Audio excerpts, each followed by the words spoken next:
Hello, everybody, and welcome back to a very interesting opening of a campaign. So, Mathas, you set this well. Things are interesting. I think Dave is falling out a window or something. I wasn't paying attention. Take it away. So we pick back up with Dave's character Constantine about to bust through the stairwell and make his way downstairs to his apartment. Janice is at that point where he's about to open the door. Janice and the three of you shortly behind her are running down the hallway as well. Janice is clearly in disarray and is looking very, very panicked and says, "You're going down. Let me go with you. Let me go with you. I need to make sure for myself." Oh, yeah. So I just look at this and I just point at her. She's like, "It's like I can't let you do that until I know it's safe. Just stay here on this floor, and I'll be right back." All right. While the three of you are also coming down the hallways, could you, the three of you, also make me wits plus composures checks? Dave, obviously you don't have to. Yep, wits plus composure. Gotcha. Composure, wits. I did not think I would succeed on that. You got it. 4 wits is nothing to laugh at, though. Yeah, you got a lot of wits. Yeah, it's the composure part. So it's at that point where Constantine says, "You wait here, I'll be right back," and he leaves to walk out the door. The three of you pick up on what Constantine picked up on, coming closer and closer to the window. You see out there nothing. A starless sky, streets and buildings missing, all noise. You would hear honking of taxis and that or people chattering or screaming fights of couples in the same apartment or apartment across the street, rather. All of that is nowhere to be found. And the three of you pick that up as Constantine is walking out the door. What is going on here? Janice actually looks to you, Deborah, with big eyes, and for the first time you've ever seen tears in her eyes, and with a quivering voice and no cigarette in sight, she looks at you. She's like, "Are we in hell?" Deborah doesn't do well with like people crying and stuff like that. She's just like awkwardly like, "It's gonna be fine. We'll get through this. I'm sure there's a logical explanation for what's going on." And she kind of looks over at Thomas and tries to get him to agree. Ollie, you're muted. Ollie, you're muted. Ollie, you're muted. I was looking out a window and just swigging from a hip flask at this point. I am also not doing very well. And when you say that, I'm like, oh, there's a perfectly reasonable explanation for everything, and it's definitely not hell. Definitely. I don't know. I didn't. It ain't Sunday, so I ain't asked for the forgiveness or whatever. So it is possible that if we're dead, We're dead. Oh God, we could be dead. What happened? How did we die? What brought us here? Why am I in hell? I've been a good lady. I've done some bad things in the past, but I try to make up for it. You're kind of a tramp. Oh God, I didn't live a good Christian life. She starts fumbling for cigarettes and patting herself down. Now, curious, Dave's going down to the fifth floor where his apartment is. What are the three of you doing? Are you guys gonna wait for him? Honestly, I'll actually try to calm her down and light her cigarette because the poor girl's hysterical. You're a very comforting punk. I appreciate it. If he's comforting her, I'm like, thank goodness, because I do not do well with crying people or children or anything of that sort. I'm just like, what is this? Well, go ahead. And then I turn back out to the window and I just want to I don't know if there's anything I can do, but basically she's just trying to figure out what's going on and try to find some kind of logical explanation for what has happened. Okay, and Thomas, what are you doing? Just kind of gaping out the window as well, waiting? Yeah, same sort of thing. Just kind of watching. Okay, cool. I mean, I'm used to doing crime investigation journalist type of thing, so I'm sure I'm just trying to look and see what is making this happen. Right, of course. First, Janice finally managed to get a cigarette in her mouth, shaking, quivering. You light it in her lip, and she thanks you kind of in a mumbled, panicked way. Maggie, Deborah's looking out the window, and none of this is making any sense. There's literally no point of reference for you anywhere. As you look down, or to best you can look down, There's no street below you. There's no sky above you. There's no buildings across the street, as I've said before. It's the void and a pitch black void before you, and Deborah's never seen anything like this. Is Janice calmer now? Calmer. Okay. Calm is a strong word. Calmer, yes. After I look back and I'm like, all right, clearly me looking out here is not going to help. There's nothing I can do to, dissect the situation. I look over at Janice because she's the last person who was out here before this madness happened, in my mind. Mm-hmm. I'm going to be like, all right, Janice, I'm going to need a little bit more of an answer what happened. So give me a step-by-step of what you did whenever you went to go shopping. I went to the common room to pick up. Right. And she's like, I do what I always do. I go to the elevator and I press the button, and the elevator went down. And all right. When the door opened, I saw the number 5. That I was back on the 5th floor, or the 6th floor. Sorry, the 6th floor is number 6. So maybe I pressed the wrong button. I had a little too much to drink, something during the afternoon. Pressed it again, and I went down it, and the same thing happened. So I figured I was doing something wrong. Maybe the elevator was broken. Was this before or after you went to the Commons? This is me going to the Commons. And then eventually I just went to the stairs, and the stairs worked. I got all the things I needed, and I came back up the stairs. I didn't dare touch that elevator again because I was afraid I was breaking it. And then I came to you, and you guys said you heard gunshots, but I didn't hear no gunshots. All right, so... I think we need to go upstairs. Oh, God. There could be a body up there. All right. Get up and start heading that way. All right. But maybe we should wait for Constantine. I mean... Oh, he did. If there... Yeah, I said I'd be right back. Yeah, he just said he was coming back. I would like to wait for the doctor in case the man upstairs needs healing. So we'll cut to Constantine. Constantine, you live in apartment 5E, we'll say. And your plan here is to just go get your gun? Is that what you want to do? Get my gun and check my window to see if it opens. Okay. You head into your apartment, no problem. Do you have the key to your door and you unlock it? And it's very eerily quiet. Something you maybe didn't pick up on the floor above when you had 3 other people panicking around you, or when you were sprinting. But now that you're kind of away from everybody, and as you're heading down the hallway to your apartment, everything's just very eerily quiet. I try to turn. Is there power? Like I try to turn on the light. Yes, their lights are on. Everything seems to be working. I try to turn on the TV. As you enter your apartment and close the door behind you and make your way to a small TV in the corner, you flick it and there's nothing. Nothing happens. Try to change channels. Click, you're turning it, you're hunched over at this point, close to the TV, inches from it, and you're clicking through the little turn dial, and every time you turn it, nothing happens. Is it static? Like the TV even turn on? No, it doesn't even seem like it's turning on. Nothing seems to be happening. All right, so I go to retrieve my gun. Okay, I'm assuming you keep it like under your pillow or by your bed or something.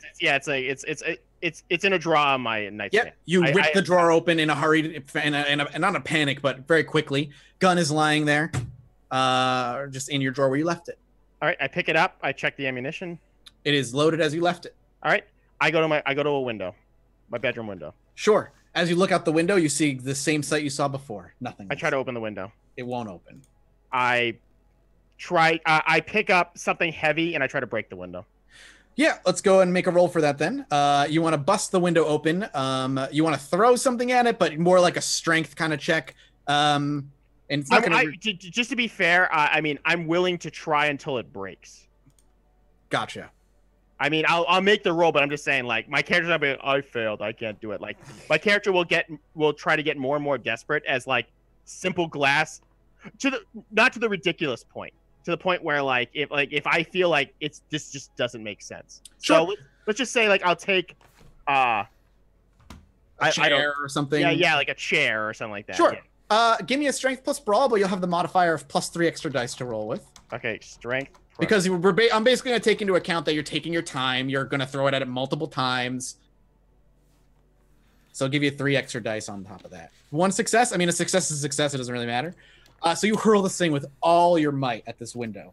Again, I assume it's a wooden chair you maybe had in the kitchen, something you don't value too much. And you just wind back over your shoulder and throw it against your bedroom window. It goes careening across the room, collides with the window, and it goes and cracks like a spider's web from the point of impact outward. And the chair bounces back and collapses onto the ground as the window refuses to shatter. All right. The window's like, no. I pick up the chair and I try to hit it again. I'm like, this must have been reinforced glass. I like that. You should just use your gun, shoot at the window. Well, before I start shooting guns indoors. I might do that. I think he's a little smarter. Yeah. Go ahead and make me the same roll with the plus 3 die and everything. Okay.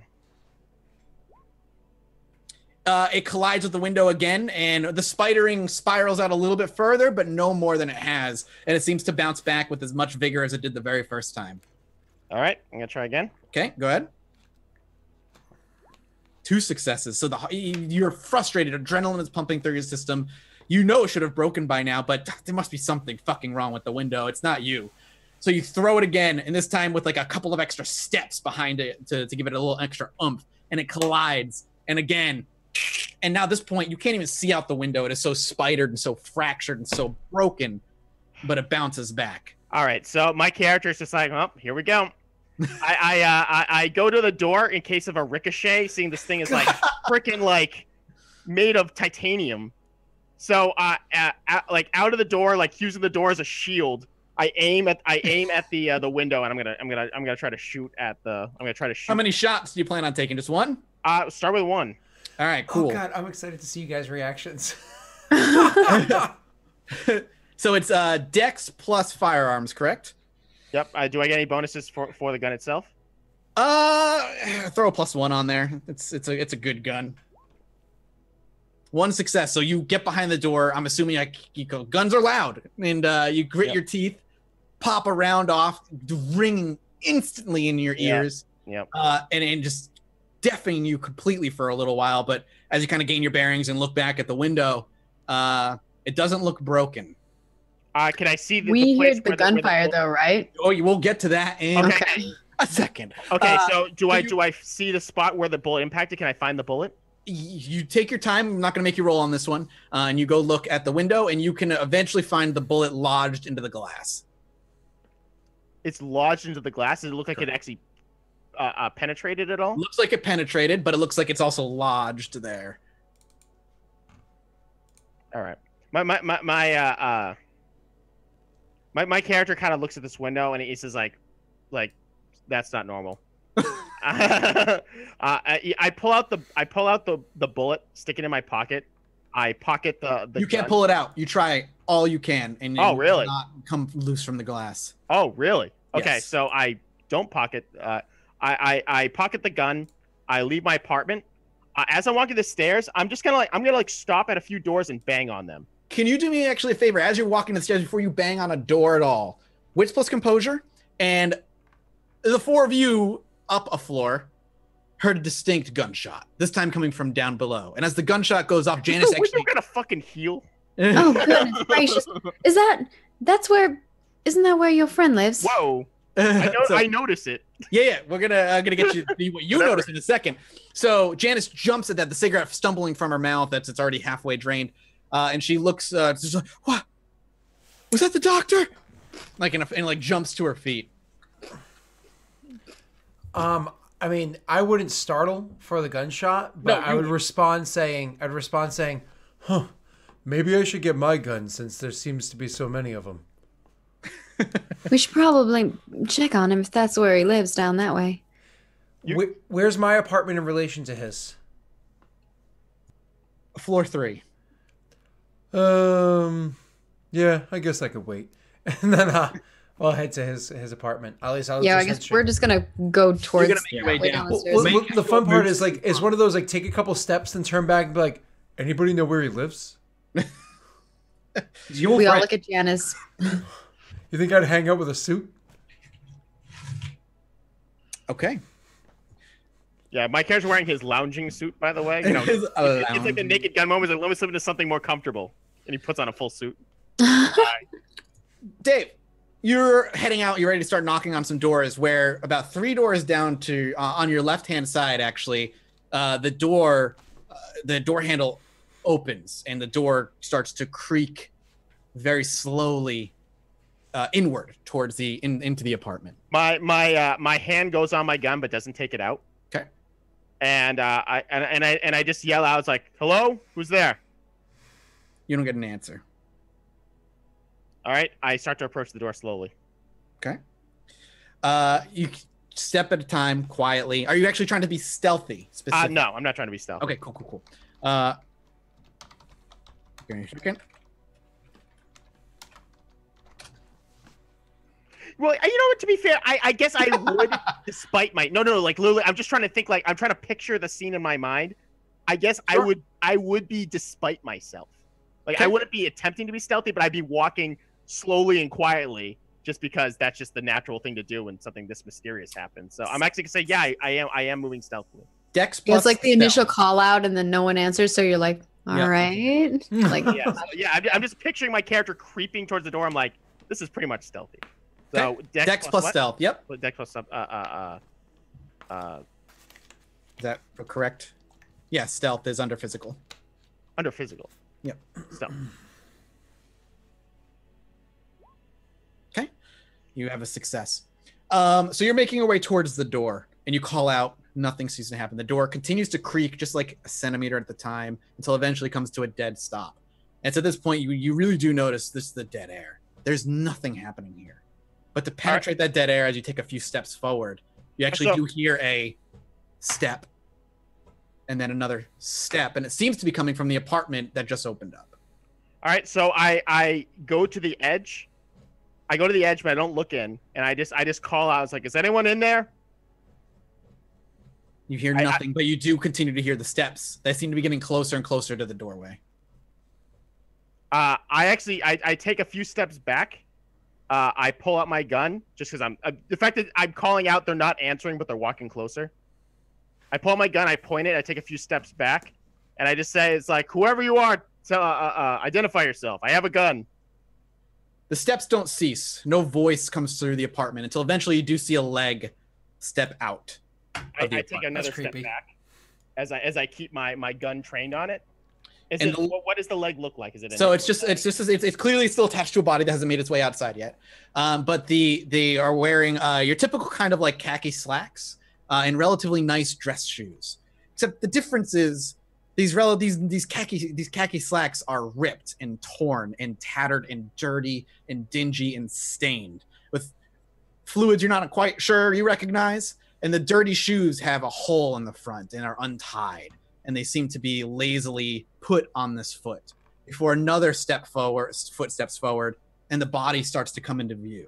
Now, do you make any reactions immediately, or do you let the thing, because you don't know? So you maybe so my character would actually I would still keep my gun on him, but it would I would become less tense as it looks like this man is in need of help. Mhm. And I really just call us it's like, who are you, buddy? You look hurt.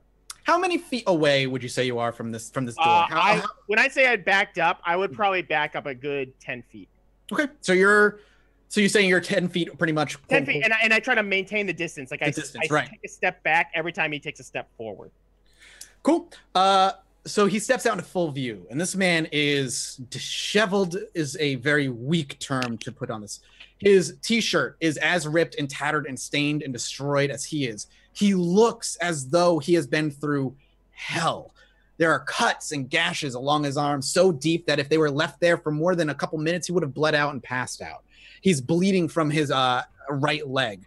His eyes, as they glance up to meet yours, and his scruffy beard and salt and pepper hair kind of ruffled all over the place, looks to you. There is a clear film glossed over both of his eyes. You can't quite see his pupils through the milky whiteness that permeates both of his eyes. He looks to be dangling, and you've read stories, man. You've heard of zombies. Looks like what you've heard a zombie might be, but you're not entirely sure. That doesn't make any sense. Zombies don't exist. And he looks up to you. He doesn't have a grunt, and he's not drooling. It's almost as though he's there, like he's cognitantly there. There's a brain there. He looks at you with almost a slight recognition before his teeth. He bares his teeth like a little bit. And something to note as well, he's not shambling either. He's walking fine. He just looks like he's been torn to shreds. And he takes his first step towards you. So I take a step back, and I'm gonna just yell out. He's like, I'm gonna have to ask you to stop right there, friend. And then another step forward. And I take another step back, and he's just like, I'm warning you. I will shoot. Stop. And then another step. They don't seem to be picking up speed. He just seems to be walking. All right, so I take another step back, and I say, last chance. Stop. I just want to talk. For a moment, he hesitates, but you're not sure if that moment was made up in your mind because you hope he was hesitating. And then he takes another step. All right, I'm gonna shoot. Obviously, for a miss at the ground. Okay. You make your. That's actually pretty fucking easy to hit. So you just go ahead and make your dex plus firearms, but I'm gonna give you a +3 to hit the ground. Okay. Somewhere near him. All right, dex plus firearms. There's still that chance that you might be still a little too panicky to hit to not accidentally hit him.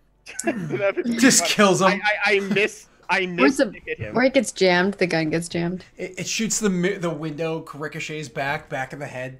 Like, so you fire a shot, and you miss him and hit the ground as you intended, pretty close to his feet. And then he stops, stops dead in his tracks as the bullet hits the ground, clearly recognizing what happened. He looks to the ground, he looks up at you, and now he's smiling, and blood starts dripping from his teeth. Oh, come on. That's freaky. And he takes another step forward with a smile, the milky eyes still quite thick and hard to see through, and then the steps start getting faster. Yeah. Here she's gonna charge it down. So, are you gonna run or are you going to fight? Well, I'm gonna shoot him. Okay, you're gonna take a shot. You're gonna stay? The guy just looked at you with bloody teeth. You're by yourself. You're gonna stay? He has a What kind of doctor are ya? He has a gum abscess. What kind of doctor are ya? I'm sorry, but most doctors would be like, he's nope. suffering from. I'm a mob doctor, all right? I'm not just a doctor. Oh, you got from a Cracker Jack. I hear they used to have better gifts in Cracker Jack boxes back then. PhD. Cool. All right. Can I expend a willpower? Of course you can. All right. What does it give me? +2? 3. +3. Okay, so it's with a +4 because it's +1 from the gun. And due to his defense, I'm gonna just need a -1 on top of all of that. All right, so -1 of the dice. It's gonna be +3. Yep. So make me the dank roll, and then we'll get into initiatives. All right. So you fire off a shot. Again, your third shot. I don't know how many. I'd keep track of your ammo if I could. This is my third shot I've taken. Yeah. Okay, cool. It's a revolver, so you have 6 shots, right? I mean, is it a revolver? It's gotta be a revolver. It's gotta be a 50s? Come on, give it. I mean, unless you got like a 9mm or something, but that's like super I rare. don't. I'm not a gun guy. I don't know what. Me neither, but Well, it depends on why do you have the gun. If you have it for like home security, people have revolvers all the time. He has a gun because he's in the reason mall. the reason why you would have like a revolver for like home security is because they don't jam as easily. Like they're really easy. but also like magazines weren't super common back then. Like a slide out mag, slide in new mag in the 50s. That's like, I mean, I don't know. Also, a lot those about guns, jam really easily, so yeah. Especially in the 50s. they're not as reliant. Yeah, not as good as the like laser cut stuff we have nowadays. You know, so. Even Cool. those jam. So Yeah. No, I know. I've had it happen. So that's one of those things where you're like, ooh, this isn't safe. You also remember in World of Darkness, you have cinematic bullets. You actually don't. It's not True. typical ammo. I have cinematic bullets. Okay, David's just like, just give me infinite ammo, 3 bullets into Dave's his like, I'm actually 50s. going- Let's talk 80s action, okay? I'm actually gonna limit your ammo, but we'll figure out how many between the next break. How many? That way I'm not like, oh shit, you used all your ammo. Forgot to tell you. Like no, I'll check the book and see what examples they give for guns. yeah, that's fine. Anyway. I've got a Tommy gun. So you fire this time. You aim not to miss. You line up the shot. I assume you're not. Are you aiming to kill, or you just hope to stop him from? I'm aiming for I am a typical person. I'm aiming for center mass. Gotcha. That's what I figured.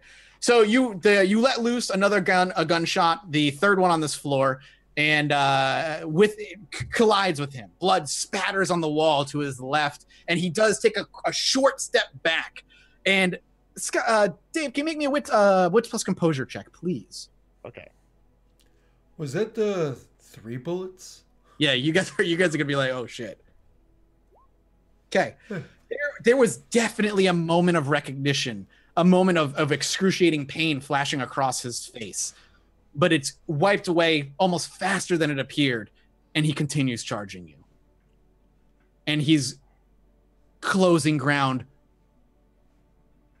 very quickly. What's your speed? My speed is 9. I'm actually quite fast. You are quite fast.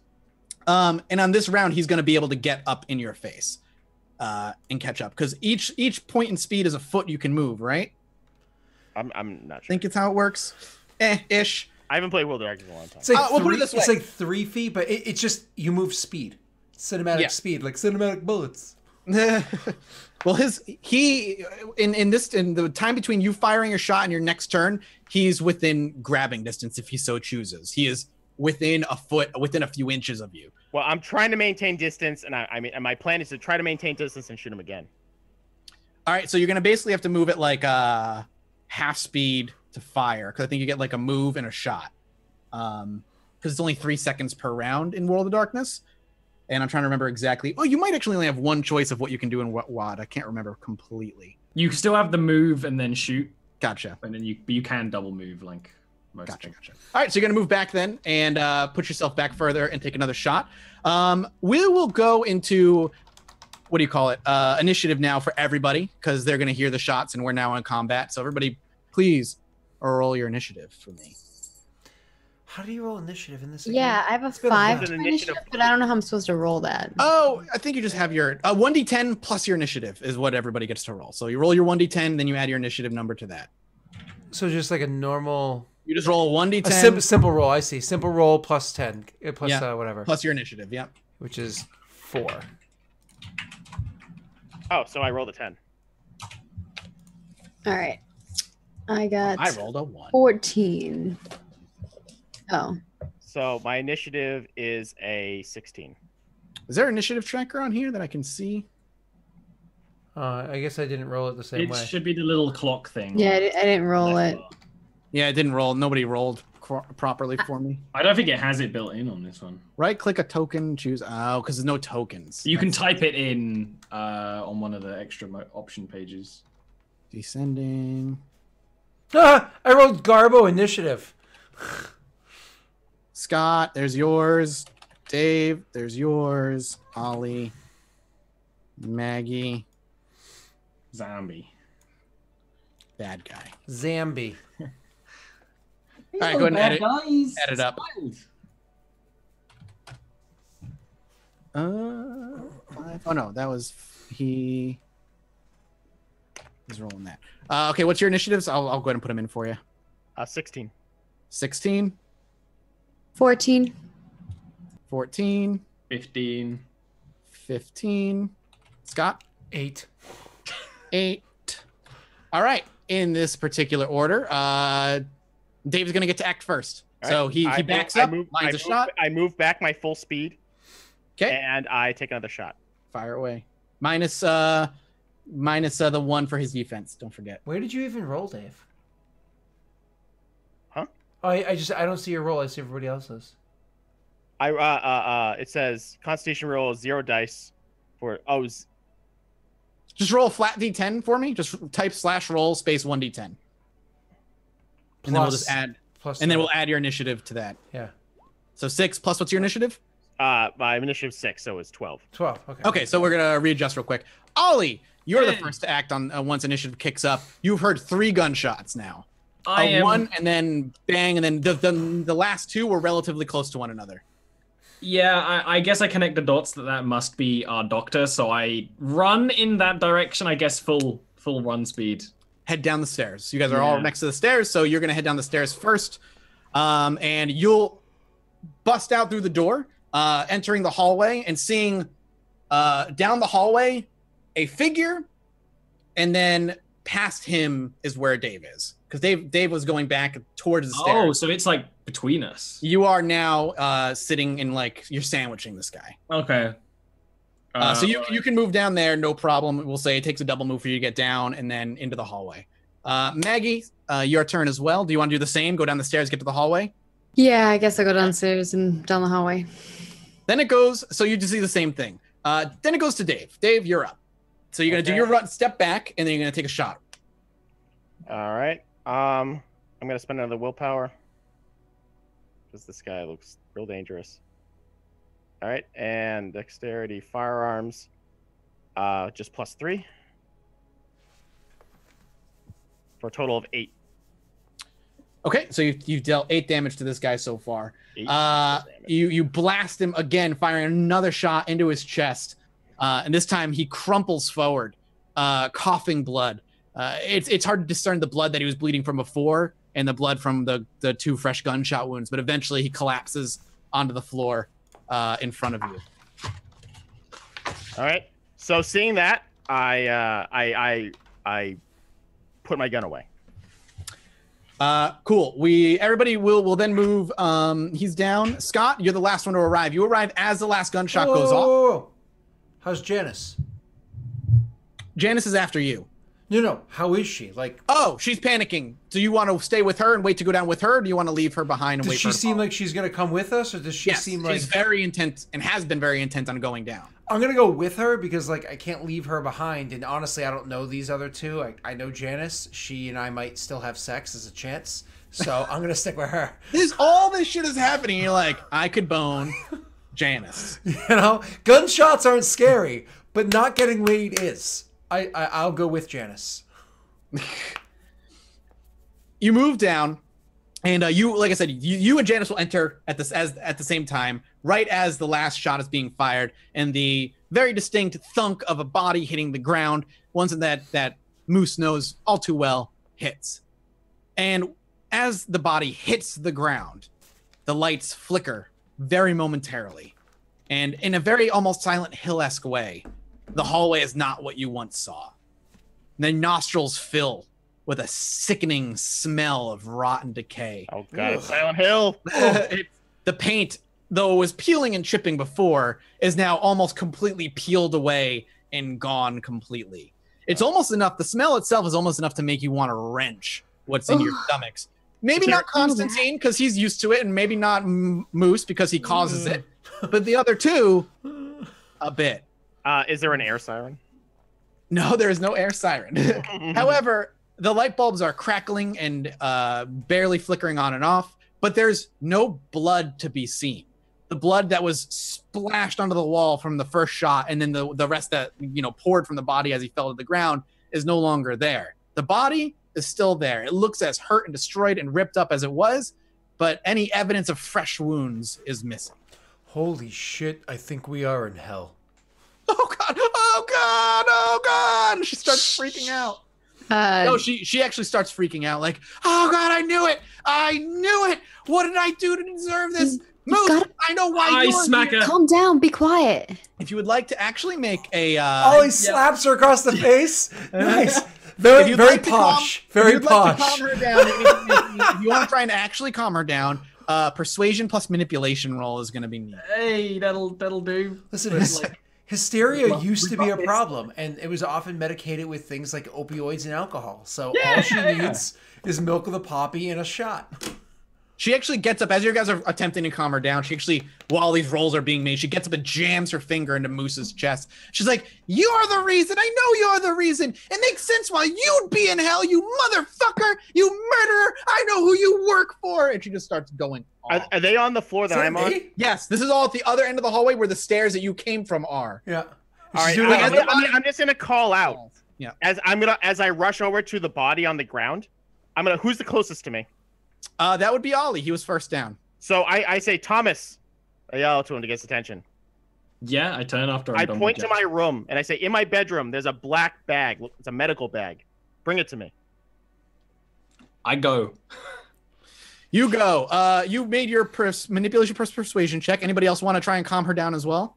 Like combined efforts. That's what I'm trying to do. So manipulation plus persuasion, please. Manipulation plus persuasion. Honestly, at this point, I'm going to kind of give up because she's accusing me of being a murderer. I ain't never killed no one. I broke a few kneecaps, broke a lot of fingers. So I'm actually just going to be like, and walk away and go join Dave. Just so you know, the reason she's calling you out for what she is, I imagine that you like to embellish stories for fun kind of thing. So. Of course.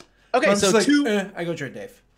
2 for Thomas and 2 for Deborah will bring her down enough where she's not screaming anywhere. She's still talking and very much talking to herself in a very jittery, manic way. But it's no longer like, again, jamming her finger into Moose and blaming him for everything that's happening. And she kind of crumples up against the wall on the floor. And she's like, I can't believe it. I can't believe it. I can't believe it. Thomas, you go and get you're looking for a black bag in his apartment, which is 5e. I'm assuming he told you. Moose, you go up to Constantine. What's your plan? Just kind of hang out with by him or anything? But there's a body by your feet. Yeah. Holy shit, that smells. And I'm gonna I say, Moose. I don't know what's wrong with this guy. Could you hold him down for me? I'll go and literally like straddle him. Like I've held down people getting, so I literally sit on him. I literally see you straddle him. I'm like, please, just by his shoulders. I need to have access to his chest. Oh, and I'm thinking for a second, and I'm like, oh, and then I see as you straddle him, like you're getting perfect position. You just start kind of wailing on his head. I'm like, no. He's go over and I hold him down exactly as he's asking me to. And you do it. And I wait for Thomas. All right, Thomas. So you get this medical bag. You find this medical bag. It's actually there. You walk in the apartment. The apartment looks run down, destroyed, and as terrible as out there looks. Okay. The bag you find, this black bag. I'm assuming it's like a zip bag, like a typical doctor's bag. Those classic medical doctor medical bags for home visits. You find what you know is to be a medical bag. It looks rather ripped up and destroyed, and you're not sure if you're supposed to be looking for anything in particular, but you grab the bag and you hustle your way out. Yeah, I'd open it and check there's stuff in it, and then be like, and I'd hand it to him. Then finally look at the body and be like, I think he's beyond help. Do you have the bag? Yeah, he brought you the bag. All right, so I take the bag, I open it up, and I look inside. What are you looking for specifically in this bag? I'm just looking for, just because I'm not a doctor in real life, I'm gonna try to save this man's life, and I'm looking for tools that will help me accomplish that task. Wait, Dave, you're not a doctor?